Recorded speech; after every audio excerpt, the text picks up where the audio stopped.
Gloria a Dios. Les saludamos deseando que la paz de nuestro Señor sea con cada uno de ustedes en sus corazones, y también le damos gracias al Señor porque nos permite llevar a cabo estos estudios bíblicos, y por el equipo de colaboradores que el Señor nos permite, que mi esposo, mis hijos y una servidora. Gloria a Dios. Pues estamos muy agradecidos con el Señor, y también queremos felicitar a todas las madres en este su día. De una o de otra manera, todas compartimos algo. Todas tenemos el privilegio, pero también la responsabilidad de ser madres. En una ocasión, un poeta dijo: si tienes una madre todavía, da gracias al Señor que te ama tanto, que no todo mortal cantar podría dicha tan grande, ni placer tan santo. Decir madre es sinónimo de abnegación y valentía. Decir madre es decir, con toda seguridad, alguien está orando por mí.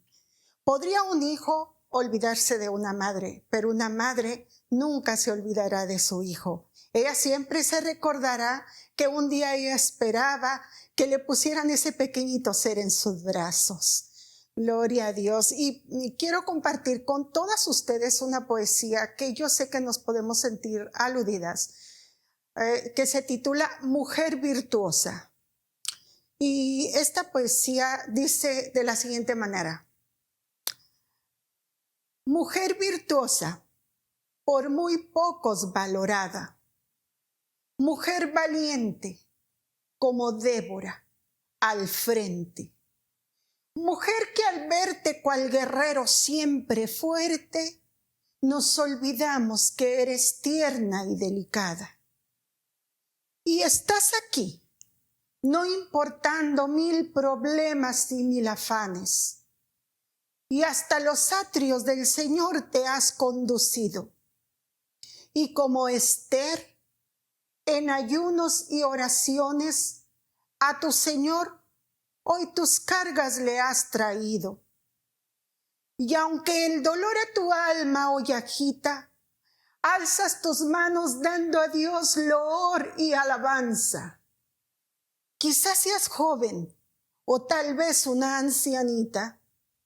Eso no importa. Tú en Jesús tienes confianza. Y así como hizo María, mujer de grande cualidad, le has expresado en este día: hágase, Señor, tu voluntad. Gloria a Jesús. Que el Señor les continúe bendiciendo. Oren por nosotros y disfruten este su día. Un abrazo virtual para todos y bendiciones. Gloria a Jesús.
Nuevas en victoria, hoy caminamos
Muy buenos días, amados hermanos y amigos que hoy nos sintonizan. Deseo que la paz de Cristo esté en sus corazones en sobremanera abundante.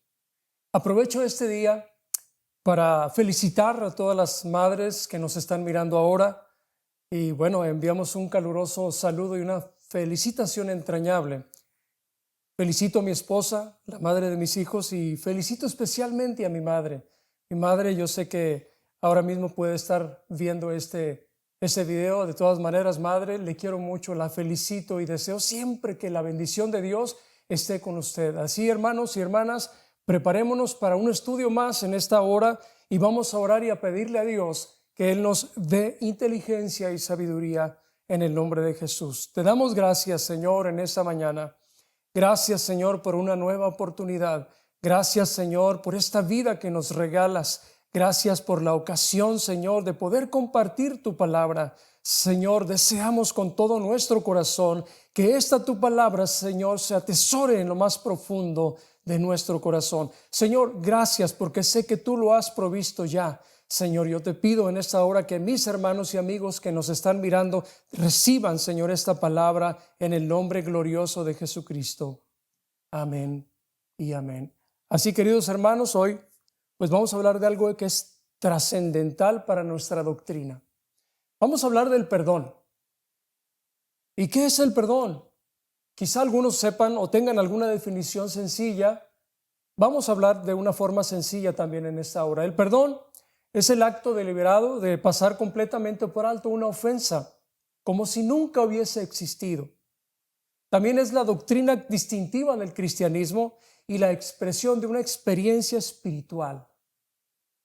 Presupone tres cosas. Número uno, que el hombre ha pecado, es decir, ha infringido la ley divina. Número dos, que ha reconocido su falta y está arrepentido. Y número tres, que Dios en su amor y en su gracia ha remitido toda culpa y ha puesto el medio para que el hombre reciba el perdón. El perdón viene a ser entonces la fuerza poderosa que remueve el obstáculo espiritual y hace posible que la criatura humana se reconcilie y restablezca su amistad con Dios. La idea básica del perdón, cuando se usa en relación con el pecado, es la de cancelar una deuda. Es quitar la barrera y efectuar la reconciliación con nuestro Dios. Sin el perdón que solo puede conceder Dios, el hombre está irremisiblemente condenado a la perdición eterna. Por eso, el mensaje del perdón es una maravillosa esperanza de vida. Nuestro tema en esta hora es el perdón triunfador. El perdón que triunfa. Y para eso les voy a invitar a que vayamos a la carta del apóstol San Pablo a los Colosenses, capítulo 2, versículo 13 en adelante, y dice la palabra del Señor. Y a vosotros, estando muertos en pecados y en la incircuncisión de vuestra carne, os dio vida juntamente con él, perdonándoos todos los pecados, anulando el acta de los decretos que había contra nosotros, que nos era contraria, quitándola de en medio y clavándola en la cruz. Y despojando a los principados y a las potestades, los exhibió públicamente, triunfando sobre ellos en la cruz. En esta escritura, Pablo usa una serie de imágenes gráficas para mostrar lo que Dios ha hecho por nosotros por medio de Jesucristo. Su intención es demostrar que Cristo ha hecho todo lo que se podía y lo que se tenía que hacer, y que no hay por qué introducir otros intermediarios para la plena salvación de los seres humanos. Aquí hay tres imágenes principales y vamos a hablar de ellas. La primera es que los hombres estaban muertos en sus pecados. Recuerda lo que dice el versículo 13, y a vosotros, estando muertos en pecados y en la incircuncisión de vuestra carne. Esto es, hermano, estábamos muertos. Esta es una muy triste realidad. No había ningún poder o no se tenía ningún poder para vencer el pecado o para expiarlo. El pecado en el ser humano era una consecuencia de su inevitable pero innecesaria oposición. Pero, ¿oposición a qué? El ser humano se opone a confesar o a reconocer su dependencia de Dios, a aceptar su finitud como criatura de Dios y a admitir su inseguridad cuando está apartado de Dios. Esta oposición lo enreda en un círculo vicioso que termina por acentuar o dar mayor fuerza a la inseguridad de la que quiere escapar. La raíz del pecado es la incredulidad. Cuando usted es incrédulo, cuando yo soy incrédulo, estamos incurriendo en un pecado serio. El pecado se expresa en el orgullo. Y yo creo que todos sabemos acerca de este sentimiento, que trata de conseguir seguridad apartado de Dios. El hombre es lo que quiere hacer. Quiere sentirse seguro sin Dios, hace a un lado a Dios. ¿Y cómo lo hace? Mediante la elevación del yo finito, es decir, aquel que tiene un fin, a una oposición de importancia infinita, que eso solo corresponde a Dios. Pero el orgullo también se expresa en rebelión y presunción intelectual para con Dios. El hombre quiere saber mucho y a veces quiere o pretende o cree saber más que Dios.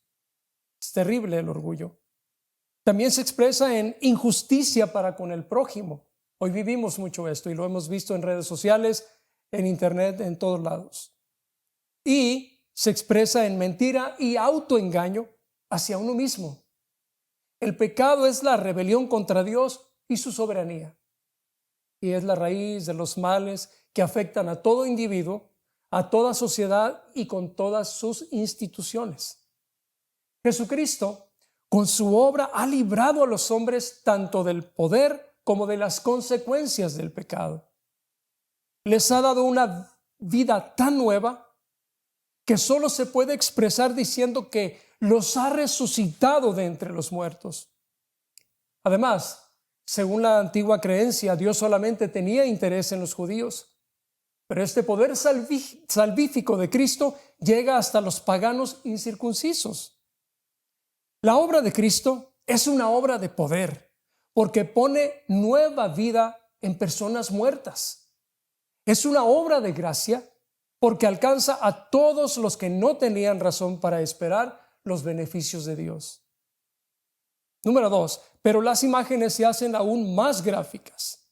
Como dice la versión Reina Valera, Él anuló el acta de los decretos que había contra nosotros y que nos era contraria, y la quitó de en medio clavándola en la cruz.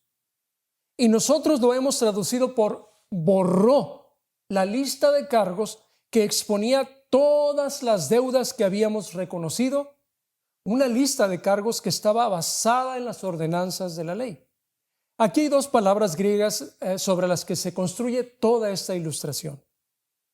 La palabra para acta de los decretos o lista de cargos es quirógrafon. Dice el versículo 14, anulando, es decir, quirógrafon. El acta de los decretos, es esta la palabra, el significado, que había contra nosotros que nos era contraria. Quirógrafon u hológrafo, como hoy se usa, significa literalmente un manuscrito, es decir, un escrito hecho a mano o documento legal que tiene efecto legal, pero que tiene un sentido técnico de un reconocimiento de deuda firmado por el deudor. El acta de los decretos, al acta de los decretos la llamaremos el documento con sus requerimientos por su explicitud. Como ya se ha dicho, la palabra griega quirógrafon se emplea en los papiros para designar el documento firmado por el cual una persona se compromete a pagar o a hacer algo. Aquí le voy a mostrar un papel que he escrito y dice así: acta de los decretos. Y voy a firmar esta acta. ¿Por qué? Porque es una representación de que nuestras faltas están presentes.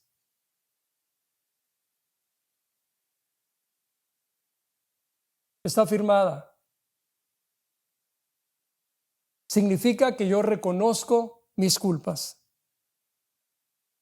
Este certificado de deuda o pagaré es el instrumento legal que establece obligación o culpa. Yo he faltado, yo tengo culpas, yo he incurrido en transgresiones. Y este documento demuestra que yo reconozco eso, así es que yo tengo que pagar. En él se detallan las exigencias, las multas o las demandas a las cuales estoy obligado yo que lo he firmado. Así es que esta firma me compromete. Es como cuando usted firma un documento que luego ha de pagar. Esta es una ilustración, hermanos. En el judaísmo rabínico se representaba la relación entre el hombre y Dios como la relación entre el deudor y el acreedor. Cuando el hombre pecaba, se constituía en deudor. Pero cuando se arrepentía y Dios lo perdonaba, la deuda era borrada. Era borrada. Si usted desea que su cuenta sea borrada, puede arrepentirse. Dios le perdona. Dios está presto a perdonar. Hasta hoy en las oraciones de Año Nuevo de los judíos, ellos ruegan y dicen: por causa de tu gran misericordia, borra todos los documentos que son contrarios a nosotros. Estamos interesados, hermanos, en que nuestros pecados, nuestras faltas, todos nuestros defectos sean olvidados. Somos humanos y nos equivocamos continuamente. Estamos expuestos a eso por nuestra humanidad. Así que deseamos que algunas cosas sean perdonadas, las peores, todas las faltas. Los aciertos no, los aciertos queremos que sean reconocidos y hasta puestos en algún cuadro. Por cierto, tenemos en nuestras casas algunos reconocimientos de algo que hemos concluido, algún estudio, algún curso, perdón. Y pues eso nos enorgullece, pero no así los pecados. Esos están escondidos. Quiero decirle que con la muerte de Jesús en la cruz fue cancelada la deuda del hombre. Los pecados de los hombres habían ido alargando una lista interminable de deudas que se tenían con Dios, que se podía decir que todos los hombres reconocían. Todo aquel que no reconoce sus faltas, bueno, es que no está en sus 5 sentidos. Más de una vez se presenta en el Antiguo Testamento a los israelitas escuchando y aceptando las leyes de Dios e invocando castigos merecidos sobre sus cabezas si dejaban de cumplirlas. ¿Cuántas veces usted y yo hemos dicho: ya, de aquí en adelante ya no voy a pecar? Pero volvemos a incurrir en lo mismo. Éxodo 24:3 dice: y Moisés vino y contó al pueblo todas las palabras de Jehová y todas las leyes. Y todo el pueblo respondió a una voz y dijo: haremos todas las palabras que Jehová ha dicho.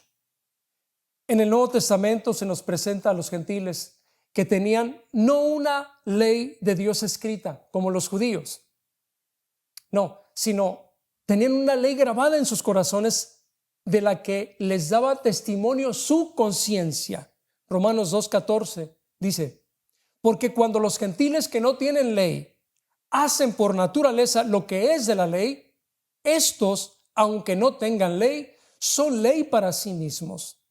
El 15, mostrando la obra de la ley escrita en sus corazones, dando testimonio su conciencia y acusándoles o defendiéndoles sus razonamientos. Todos estaban en deuda con Dios por sus pecados y lo sabían. Yo lo sé, usted lo sabe. Había una condena reconocida y aceptada por ellos. Una lista de acusaciones que, como si dijéramos, todos los seres humanos habían firmado y admitido como exacta. Aquí está, la vuelvo a mostrar a usted.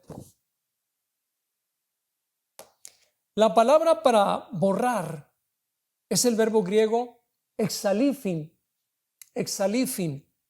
Colosenses 2:14 dice: anulando, exalifin, el acta de los decretos que había contra nosotros que nos era contraria. Hermano, hermana, amigo, entender esta palabra es entender la maravillosa misericordia de Dios. En el griego clásico este verbo se usaba para indicar que se había borrado algo escrito. La flexión del verbo que aparece en este versículo debería traducirse habiendo borrado. La anulación, el exalifin, de un pagaré se efectuaba únicamente después de que la deuda había sido pagada y se había cumplido plenamente las condiciones del mismo. Es como cuando usted termina de pagar algo, le dan una factura o un documento legal en donde dice que usted ya pagó. Con frecuencia se hacía esto cruzándolo como con una X, como lo muestran algunos ejemplos en los papiros antiguos. Y ahora mismo voy a hacer eso yo.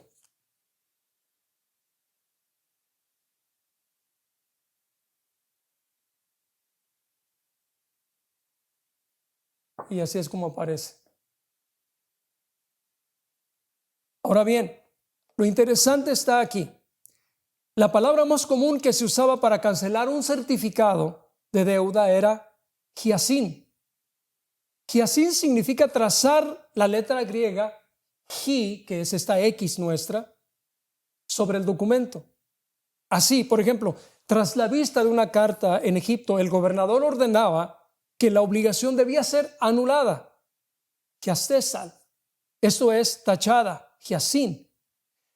Pero Pablo no dice que Jesucristo tachó hiacin, el documento de nuestra deuda. Dice que lo borró, exalifin, lo borró. Mire, si se tacha un documento, lo escrito continúa siendo visible. Aquí está tachado el documento, pero lo que está atrás sigue siendo visible. Debajo de la cruz está visible y cualquiera puede leerlo. Pero si se borra lo escrito, desaparece totalmente y para siempre. Es decir, que Dios, por amor a Jesús, no solo tachó nuestra deuda, sino que la borró. Hay muchas cosas que un hombre puede olvidar, pero lo que nunca olvida son las injurias que le hicieron.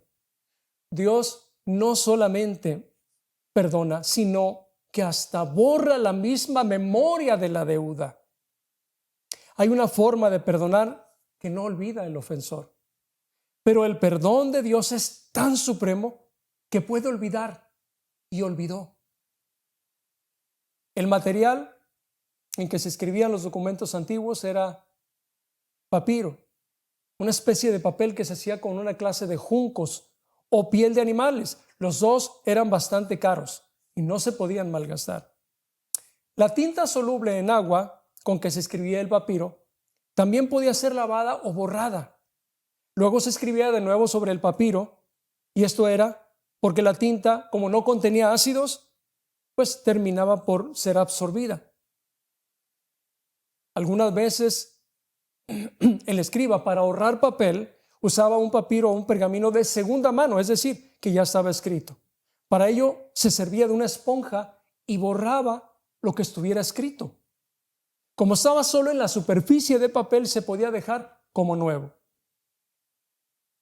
Algunos comentadores sostienen que el apóstol está diciendo a la iglesia de Colosas que la regeneración de sus miembros mediante el poder de la resurrección proveniente de Dios y la restauración dentro de ellos de la imagen divina se efectuaba cuando Dios borró o canceló el pagaré que ellos debían. Ahora mismo voy a hacer algo. Voy a quitar el documento como si fuese borrado y voy a poner otro. Así es como queda el documento cuando Dios lo ha borrado. Dios en su maravillosa gracia anuló el informe de nuestros pecados tan completamente como si no hubieran existido, sin dejar ni rastro. Pablo prosigue: Dios tomó el acta condenatoria y la clavó en la cruz de Cristo.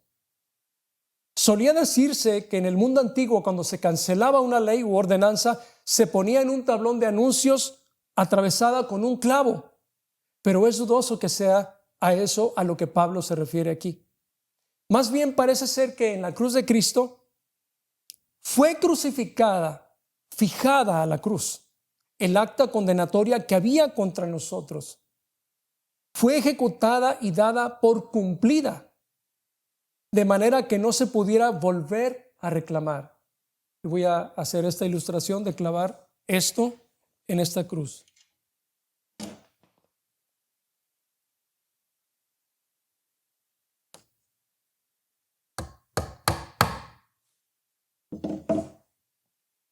Esto fue lo que hizo el Señor.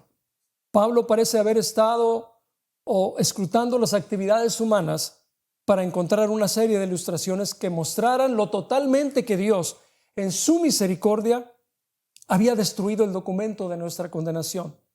Lo borró, lo quitó de en medio y lo clavó en la cruz. Esto es verdadera gracia.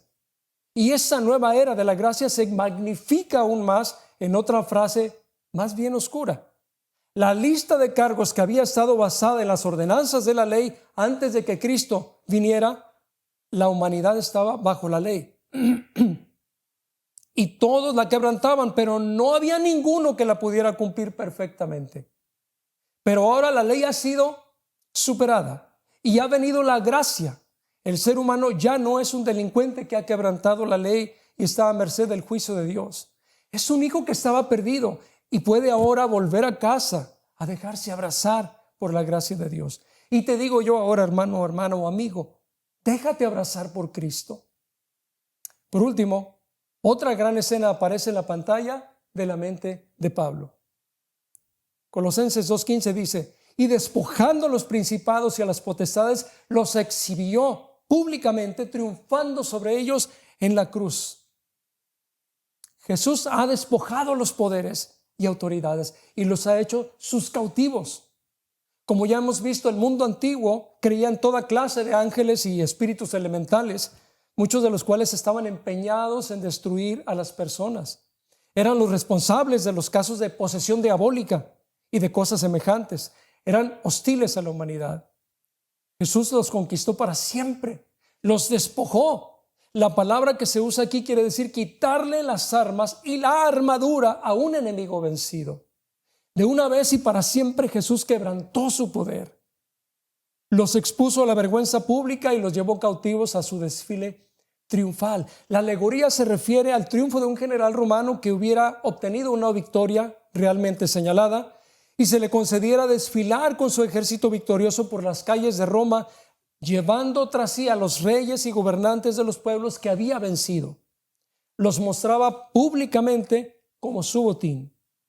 Pablo piensa en Jesús como conquistador, desfilando en un triunfo cósmico, y lleva detrás los poderes del mal para que todos los puedan ver derrotados para siempre. En esos cuadros, Pablo presenta la total suficiencia de la obra de Cristo. El pecado ha sido perdonado y el mal conquistado. ¿Qué más se necesita? No hay nada que el conocimiento y los intermediarios gnósticos puedan hacer por la humanidad. Cristo ya lo ha hecho todo. Este es el perdón triunfador. Así, querido hermano, hermana, amigo, amiga, entendamos esto. Dios nos ha perdonado y Él ha hecho todo lo suficiente. No hay nada más que hacer. Nadie puede hacer nada, porque este perdón es un perdón triunfador, como lo hemos visto. Doy gracias a Dios por esta oportunidad que me ha dado y le agradezco a usted, agradezco a mi familia, a mi esposa y a mis hijos que formamos este equipo de estudios bíblicos Familia del Valle Ceniceros. Y pido a Dios que le bendiga y que lo proteja y que le haga entender en su mente y en su corazón que Dios ha provisto ya el perdón, un perdón triunfador. Así que, hermanos, sígase gozando y adelante en la obra del Señor. Y si usted no ha recibido al Señor como su Salvador, hágalo ahora mismo. El Señor le quiere perdonar y lo ha hecho de forma completa y total. Tengan un buen día. Dios les bendiga.